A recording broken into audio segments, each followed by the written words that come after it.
আমি গোল্ড এবং ডিএসএক্সআই দুটা নিয়ে অ্যানালাইসিস করব, মার্কেটের মুভমেন্ট কী হতে পারে সেটা নিয়ে অ্যানালাইসিস করব। তো তার আগে আমি বলে নিই, আমার ইউটিউব চ্যানেলে আপনারা সাবস্ক্রাইব করে নেবেন। এখানে রেগুলার ভিডিও আপলোড করা হয়, 12টা 12:30টার মধ্যে আপডেট পেয়ে যাবেন।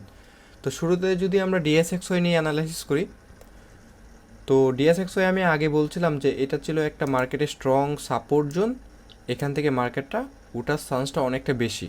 ডিএসএক্সওয়াই এখান থেকে আমরা অ্যানশিওর কীভাবে হয়েছিলাম, সেটা হচ্ছে এখান থেকে পিভোটা মার্ক করে দেন, এখান থেকে হচ্ছে আমরা 50 থেকে 61 লেভেলটা পাইছিলাম, যে কারণে এটা একটা strong support zone, buy opportunity ছিল।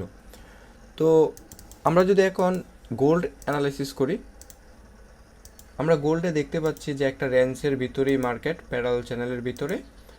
তো যদি আমরা এখান থেকে প্যারালাল চ্যানেলটা সিলেক্ট করে নিই, তাহলে আমরা এখান থেকে দেখতে পাচ্ছি মার্কেটটা নিচ দিকে সাপোর্ট নিয়ে, দেন উপর রেজিস্ট্যান্স, দেন সাপোর্ট নিয়ে আবার রেজিস্ট্যান্সে, আবার সাপোর্ট নিয়ে আবার মার্কেটটা রেজিস্ট্যান্সে। তো এটা মার্কেটটা একটা প্যারালাল চ্যানেলের ভিতরেই আছে। যদি আমরা একটু লোয়ার টাইমে যাই,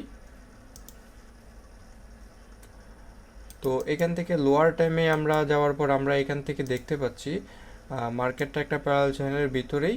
তো সেক্ষেত্রে হচ্ছে এখানে একটা মার্কেটের রেজিস্ট্যান্স আছে।